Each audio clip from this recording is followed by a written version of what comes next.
আজকে রান্না সবই কচু আর আমার প্রিয় মাছ কী ছিল তাই আপনাদের শেয়ার করবো। আসসালামু আলাইকুম। প্রতিদিন মতন আরেকটা ব্লগ নিয়ে আসলাম। তো এদিকে কচুগুলো কেটে নিতেছিলাম। তো কচু আজকে রান্না করবো সবই কচু, কারণ কচু রাখলে কেমন শুকায় যায় সবাই জানেন। তো এই জন্য কচুর ডাগরাগুলোও রান্না করবো, কচুটাও রান্না করবো। তো এদিকে কচুগুলো কেটে সুন্দর করে সিদ্ধ দিয়ে ভাত দিয়ে ফেলাই দিয়েছিলাম। তার এদিকে আমার প্রিয় মাছ রান্না করবো, পাঙ্গাস মাছ। আমি তো অনেক দিন ধরে খাই না ভাই, অনেক অসুস্থ ছিলাম। কারণ অসুস্থতার জন্য এই জন্য কাটাকুটা করে সব কিছু করলাম, মাছগুলো আমার খাওয়া হয় নাই। কারণ পাঙ্গাস মাছ আমার মনে হয় সপ্তাহে একদিন না খেলে আমার মাথাটা নষ্ট হয়ে যায়। সবাই বলবেন পাগলের মতন কথা বলে, আসলে আমি পাগলের মতন কথা বলি না, যার যেটা পছন্দ ওইটাই। কারণ আমার পাঙ্গাস মাছটা এত পছন্দ, মানে এরা যতই খাই আমার মনে হয় মুখ জীবনে ফিরে আসে না। ছোটোবেলা থেকে আমি পাঙ্গাস মাছটা পছন্দ করি। যাই হোক, এদিকে আমার ছেলের একটু আলু আর চিকেন ভাজা দিতেছিলাম। তার এদিকে মাছগুলো আমি ভাজতেছিলাম। মাছগুলো দেওয়ার সাথে সাথে ফুট করে করতেছিল, শব্দ হইতেছিল। আর এদিকে দেখেন সুন্দর করে মাছগুলো উল্টে নিব এখন।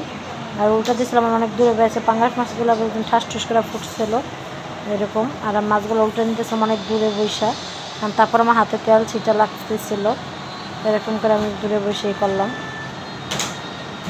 আর এদিকে আমি কচুগুলো ভাজিয়ে নিতেছিলাম। কচুগুলো একটু হলুদ আর মরিচ দিয়ে নিয়েছিলাম, লবণ দিয়ে নিলাম। আর এখন কচুগুলো ভাজতেছিলাম।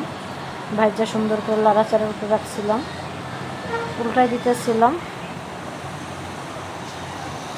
আর এরকম করে কচু ভাজা ভুনা করলে এরকম সেই লাগে, কার কাছে কেমন লাগে জানি না, একটু কমেন্টে জানাবেন। আমার কাছে তো অনেক মজা লাগে, আমি প্রায় 1 বছর ধরে কচু খাই এরকম। আর ওই দিন আমার জামাইয়ের কাছে আমি কচু খাইতে চাইছিলাম, তাই একটা কচু নিয়ে আসছিলো। অনেকের পছন্দ না কচুরা, কিন্তু আমার কাছে ভালোই লাগে। কচুর ডাগরাগুলো ভাজি করলে, ভুনা কি ইলিশ মাছ দিয়ে রান্না করলে, যাই হোক আমি আজকে ভুনা করব। আর এদিকে আমি কচু ভুনার জন্য পেঁয়াজ আর মরিচ দিতেছিলাম, সুন্দর করে লাড়াচাড়া দিতেছিলাম।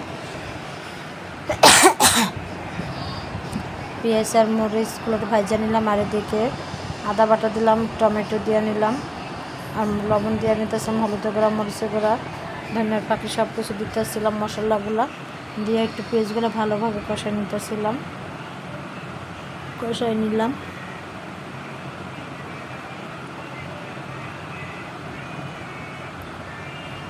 দেখেন সুন্দর করে একটু কষাই নিতেছিলাম, কচু দিয়ে দিলাম। কষাই নেওয়ার পরে একটু পানি দিয়ে দিব।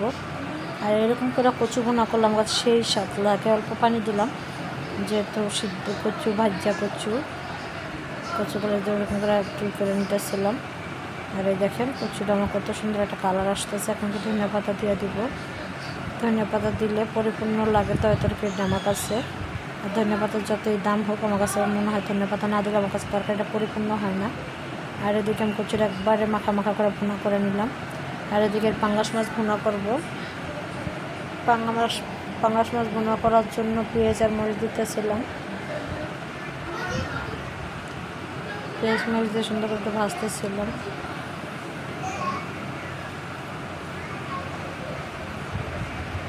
এই কচু ভুনাটাও হয়ে গেছে, বলে ভেজে নিচ্ছি। আর এখন পেঁয়াজ মরিচ দিয়ে সুন্দর করে লাড়াচাড়া দিতেছিলাম।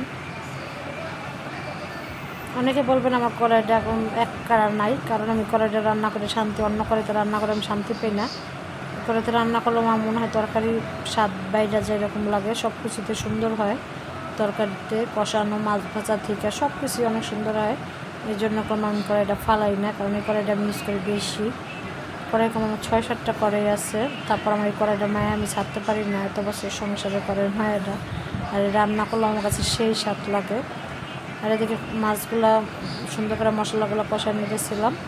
আর কষাই নেওয়ার পর পানি দিয়ে এখন মাছগুলো দিয়ে দিব ভুনা তরকারিটা। দেখেন এখন ভুনাটা হয়ে যেতেছে। মশলা একটু কম দিয়ে রান্না করি এখন, যেহেতু আমার বেবিটা ছোটো, ওর আবার অনেক সময় পেট ব্যথা করে আমি খাওয়ার পর বুকে দুধ খাইলে। যাই হোক, দেখে মাছটা হয়ে গেছে প্রায়, এখন আমি নামিয়ে নিব। দেখেন কত সুন্দর একটা ভুনা হয়েছে। তাই তো পাঙ্গাস মাছের ভুনাটা কেমন আছে সবাই একটু কমেন্ট করবেন। আর এদিকে আমি কচুর কচুর ডাগরাগুলো ভাজি করব। আর এদিকে ইলিশ মাছের কাঁটা ছিল, এগুলো দিয়ে দিতেছিলাম। আর একটু তেঁতুল দিয়ে নিলাম, কারণ অনেক সময় কচুতে গলা চুলকা, আমি জানি না চুলকাবো না কী করবো। তারপর একটু ভয় ছিল, একটু তেঁতুল দিয়ে দিলাম। এখন কচুগুলো সিদ্ধ ডাগরাগুলো দিয়ে নিতেছিলাম, দিয়ে একটু লাড়াচাড়া দিতেছিলাম। লাড়াচাড়া দিয়ে এরকম করে ভাজি একবারে তেল আসা পর্যন্ত চুলার ভিতরে গাতাগাতি করতেছিলাম, যে তেলটা আসলেই হবে। কারণ তেল না আসা পর্যন্ত কোনো ওই ভাজিটা মজা লাগে না। দেখেন কত সুন্দর একটা কালার আসছে ভাজিটা।